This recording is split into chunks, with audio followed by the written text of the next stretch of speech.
Olá, seja bem-vindo a mais uma aula do meu canal do YouTube. Vou falar novamente sobre Excel. Na aula passada, comentei a respeito de dicas específicas sobre a função PROC-V para eliminar duplicidades. Diversas pessoas mandaram mensagens a respeito da aula, agradecendo. Eu agradeço a vocês por estar assistindo às aulas no meu canal, mas hoje vou fazer uma aula bem rápida, pois eu vou dar uma dica que já ensinei para outras pessoas e foi extremamente válido. Usando a mesma planilha que eu utilizei na gravação da aula do PROC-V Duplicidades, se você se recorda e assistiu à aula, você reparou que eu fiz uma fórmula muito grande nesta minha barra de fórmulas. E ela acaba ficando confusa porque às vezes podemos perder a noção de como procedemos, de como criamos, qual é a lógica da nossa função. Se notarmos, todas as funções elas possuem essa complexidade. O Excel tem um recurso muito interessante chamado de indentação. Eu posso indentar o código ou criar quebras de página, quebras de linha, na verdade, não de página, nas fórmulas e nas células que eu estou digitando conteúdo. Por exemplo, se eu escrever Alessandro na minha célula e pressionar o Enter, vamos para a linha de baixo, a célula de baixo. Mas, se você estiver durante o processo de edição e pressionar Alt Enter, vamos inserir uma quebra de linha dentro da célula. Se eu escrever agora meu sobrenome e pressionar o Enter, eu estou utilizando duas linhas dentro da mesma célula.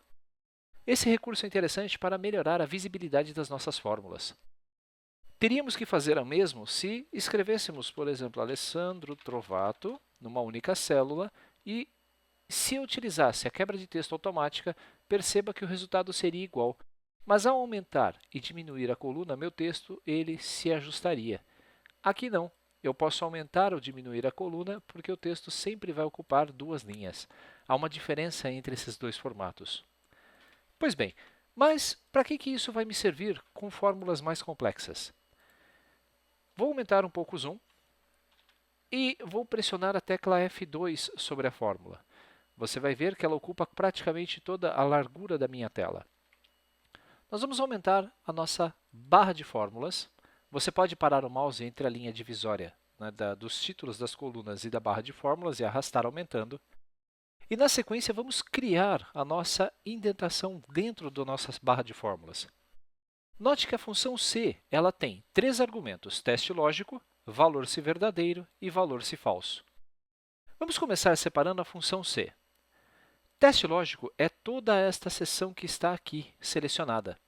Vou colocar o cursor antes da letra E, da função erros. Vou pressionar Alt Enter e com a barra de espaço vou posicionar a fórmula de forma que eu consiga visualizá-la sem me preocupar com ler e interpretar de uma única linha. Se clicarmos agora sobre valor verdadeiro, note que o valor verdadeiro da função C é apenas este argumento. Vou clicar sobre ele e vou pressionar Alt Enter. Pressionando a barra de espaço, eu sei que essa é a condição verdadeira e o que sobrou é a condição falsa do meu primeiro C. Alt Enter e vou posicioná-la também na sequência. Esse último parênteses é da minha primeira função C. Vou quebrá-lo e vou indicar que esta é a posição. O meu primeiro C começa na parte de cima, termina na parte de baixo, deixando bem visível as condições. Aqui, o teste lógico, valor se verdadeiro e valor se falso. Mas se mesmo assim você quiser indentar, vamos lá. A função erros ela está olhando para dentro do PROC-V. Eu posso clicar antes do PROC-V, pressionar o Alt Enter e empurrar o espaço para frente. E, em seguida, o fechamento do parênteses da função erros para verificar que dentro da função erros eu tenho o meu PROC-V. Na parte de baixo, eu vou fazer a mesma coisa. Veja só. Vou separar a função C. Teste lógico. Vamos separar esse teste lógico pressionando o Alt Enter, empurrando para frente. Vou aumentar ainda um pouquinho mais a largura, a altura.